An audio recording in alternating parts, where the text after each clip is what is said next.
வணக்கம் ஐயா. வாங்க.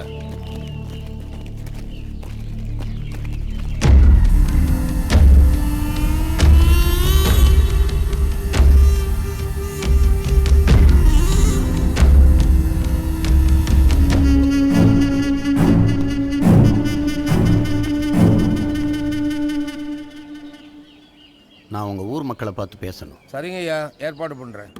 ஏன் அப்படி பண்ணீங்க?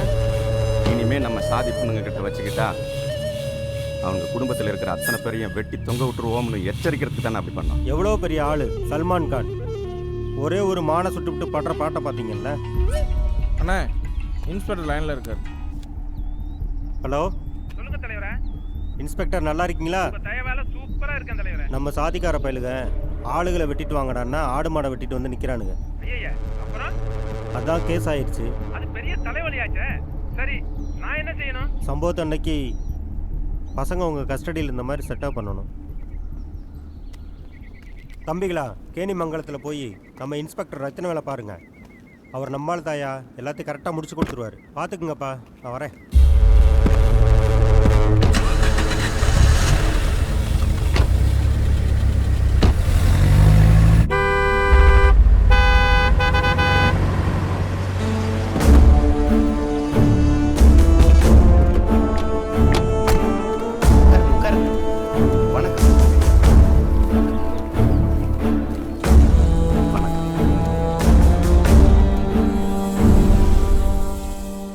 அங்க நிக்கிறாங்க ஐயா. அவங்க காலனிக்காரங்க ஐயா, ஊருக்கு முன்னால உட்கார மாட்டாங்க ஐயா. காலனிக்காரங்கன்னா அவங்க மனுஷங்க இல்லையா? நான் சாதிக்காரங்களோடு பேச வரல, தட்டாங்காட்டு மக்களோடு தான் பேச வந்திருக்கேன். எல்லாரும் ஒண்ணா உட்காருங்க. என்ன தயங்குறீங்க? உங்க விட்டு ஆட்டு மாட்டையும் அவங்க விட்டு ஆட்டு மாட்டையும் சேர்த்து அவுத்து விடுங்க. சாதி பார்த்து பிரிஞ்சு நிற்குதா சேர்ந்து மெய்தான்னு பார்ப்போம். மிருகங்களே சேர்ந்து நிற்கும் போது மனுஷங்க நாம ஏன் பிரிஞ்சு நிற்கணும்? நீங்க தான் அந்த மிருகத்துக்கும் கீழே போய் பாவம் வாயில்லாச்சவங்களை வெட்டி தொங்க விட்டுட்டீங்க. மிருகவதை தடை சட்டம்னா என்னன்னு தெரியுமா உங்களுக்கு? மனுஷனை கொன்னா கூட பிணையில வெளியில வர முடியும். மிருகத்தை கொண்டா 7 ஆண்டுகள் கடுங்காவல் தண்டனை, இடையில வெளியிலே வர முடியாது. நான் நினைச்சா இந்த குற்றத்துக்கு உங்க எல்லாரையும் தூக்கி உள்ள போட முடியும். ஆனா நான் உங்களை தண்டிக்க வந்தவன் இல்லை, உங்க தவறை உணர்த்தி கண்டிக்க வந்தவன். இந்த கீழான மிருக உணர்விலிருந்து, சிந்தனையிலிருந்து, செயல்ல இருந்து வெளியில வரணுமா வேணாமா? வரணும்னா ஊரும் சேரியும் ஒன்னாகணும். இது ஒரே தாய் மண்ணாகணும். அதனாலதான் சொல்றேன், தயவு செய்து எல்லாரும் சேர்ந்து உட்காரு. நல்ல வாய்ப்பா. இந்த பிஞ்சுகளோட நெஞ்சுக்குள்ள இன்னும் சாதிய நஞ்சு விழல. எனக்கு இந்த தலைமுறை தளிர்களும் அடுத்த தலைமுறை பிள்ளைகளும் தான் முக்கியம். நான் இவங்ககிட்டே பேசிக்கிறேன். எல்லாருக்கும் வணக்கம். உங்க ஊர்ல ஆட்டையும் மாட்டையும் வெட்டி தொங்க விட்டுருக்காங்கல்ல, அதை நீங்க எல்லாம் பாத்தீங்களா? அதுக்கு என்ன காரணம் யாருக்கு தெரியும்? எங்க சொல்லுங்க பாப்போம். தெய்வத்தையும் வௌத்தமாவ செல்லா இருக்கான்ல, அவனும் லவ் பண்ணாங்கல்ல, அதனாலதான். சரியா சொன்னீங்க. உட்காரா செல்லம். தெய்வங்கிற ஒரு பொண்ணும் செல்லாங்கிற ஒரு பையனும் ஒருத்தர் காதலிச்சா அது தப்பா? இன்ஸ்பெக்டர் ஐயா, காதலிக்கிற தப்புன்னு நாங்க யாரும் சொல்லலையா. சாதி விட்டு சாதி காதலிக்காதீங்கன்னு தான் சொல்றோம். சரி, இந்த நாட்டோட அரசியல் சாசனம் என்ன சொல்லுதுன்னு பாப்போம். செல்லங்களா, சாதிய தீண்டாமை பற்றி பாடப்புத்தகத்தில் என்ன போட்டிருக்கு?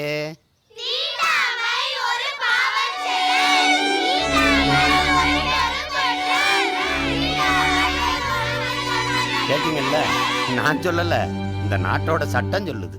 இன்ஸ்பெக்டர் ஐயா, உங்களுக்கு என்ன வேணும்? யார் ஆடு மாடுங்களை வெட்டணும்னு தெரியணும், அவ்வளவுதானே? ஐயா பெரியவரே, ஆடு மாடை வெட்டி தொங்க விட்டவன் யாருன்னு கூட தெரியாமையா போலீஸ்காரன் ஊருக்குள்ள வந்திருக்கேன். சாதிய வெறியால இன்னும் ஒரு உயிர் கூட இந்த மண்ணில் போகக்கூடாது. அதுதான் எனக்கு வேணும். ஐயா, எங்களால் சாதியெல்லாம் விட முடியாதுங்க ஐயா.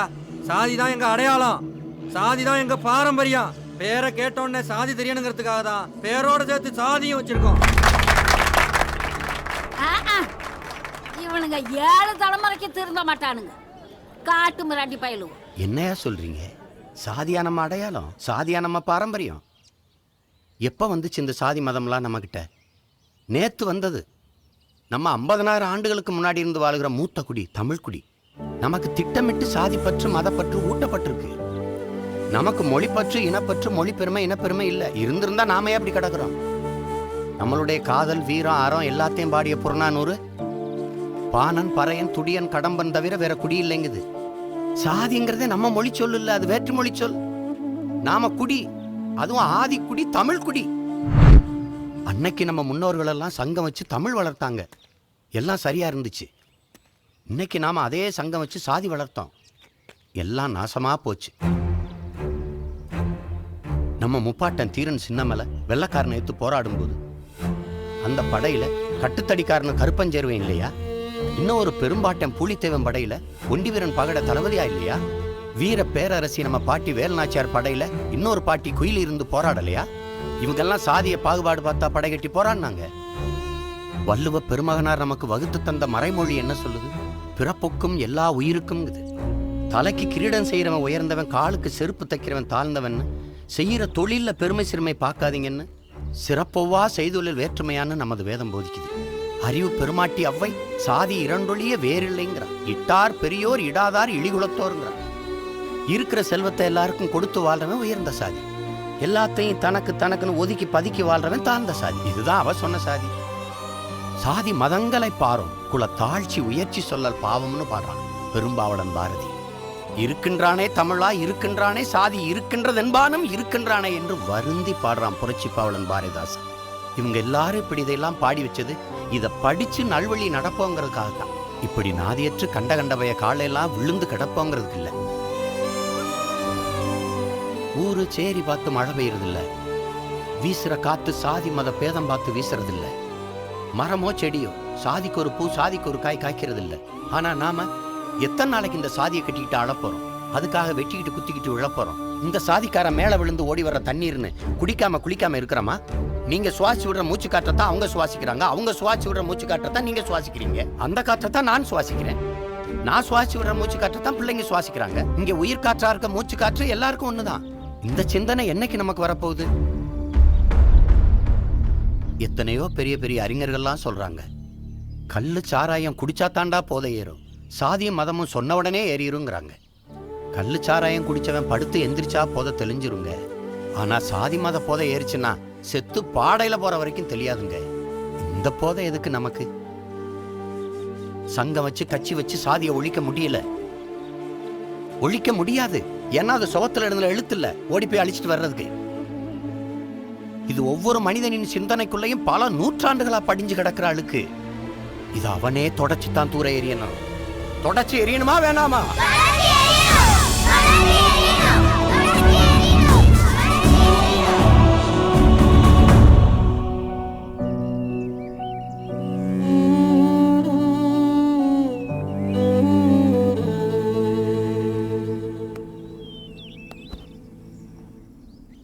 மாப்பிள்ள, அவ லவ் பண்ணாலும் நீ தான் சாவ, நீ லவ் பண்ணாலும் நீ தான் சாவ. அதான்டா உயர் சாதி சட்டம். சாதிக்கு எதிரா சாதியை அழிக்கணும்னா நான் என் சொந்த சாதி பொண்ணை கட்டிக்க மாட்டேன்.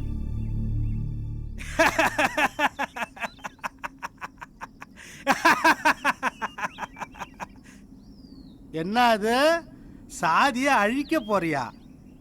டேய், சாதி ஒரு மனநோயிடா, உளச்சிக்கல். இந்தியாவில் அறிவை விட சாதி உணர்வுக்கு தான் வலிமை அதிகம். இங்க படிச்சவன் தான் சாதி சங்கம் கட்டுறான், சாதி அரசியலும் பண்றான். ஆடு மாட்டை வெட்டணுவங்க ஆளை வெட்ட எவ்வளவு நேரம் தான் மாப்பிள்ள ஆகும்? எல்லாத்துக்கும் மேல நீ உயிரோட இருக்கணும்டா மாப்பிள்ள.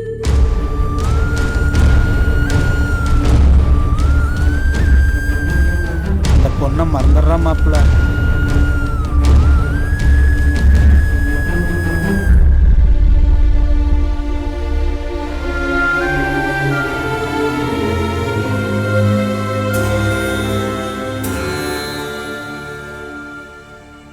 எனக்கு லவ் பண்ணவே பயமா இருக்கு. ப்ளீஸ் தெய்வம், இதோட நம்ம விலகிடலாம். ஏன் வேற யாரையாவது கரெக்ட் பண்ணிட்டியா? நான் சீரியஸா சொல்றேன் தெய்வம். இவ்வளோ ரிஸ்க் எடுத்து லவ் பண்ணி கல்யாணம் பண்ணிக்கிட்டு புள்ள குட்டி பத்துக்கிட்டா சாதி ஒளிஞ்சிருமா? ஏன் ஒழியாதா? எப்படி ஒழியும்? இது வரைக்கும் யாரும் சாதி விட்டு சாதி கல்யாணம் பண்ணிக்கலையா? தமிழ்நாட்டுல லட்சக்கணக்கான பேருக்கு மேல சாதி விட்டு சாதி கல்யாணம் பண்ணிருக்காங்களாம். சாதி ஒளிஞ்சிருக்கா? இப்போ உனக்கு என்ன பிரச்சனை? உனக்கும் எனக்கும் புள்ள பிறந்தா புள்ள என்ன சாதி? உன் சாதியா இல்ல ஏன் சாதியா? ரெண்டும் இல்ல. அது எப்படி? பிள்ளைங்க படிக்க வேணாமா?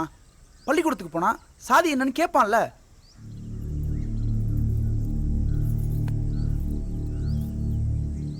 சாதி இல்லாதவங்கன்னு பள்ளிக்கூடத்துல சேர்க்கலாம், சட்டம் இருக்கு. சாதியால வர சலுகைகள் வேணான்னு நினைச்சினா இப்ப கூட நீ சாதி இல்லாதவனா மாறிக்கலாம். மாறிக்கிறியா? ஏன்பா இப்படி புரியாம பேசுற?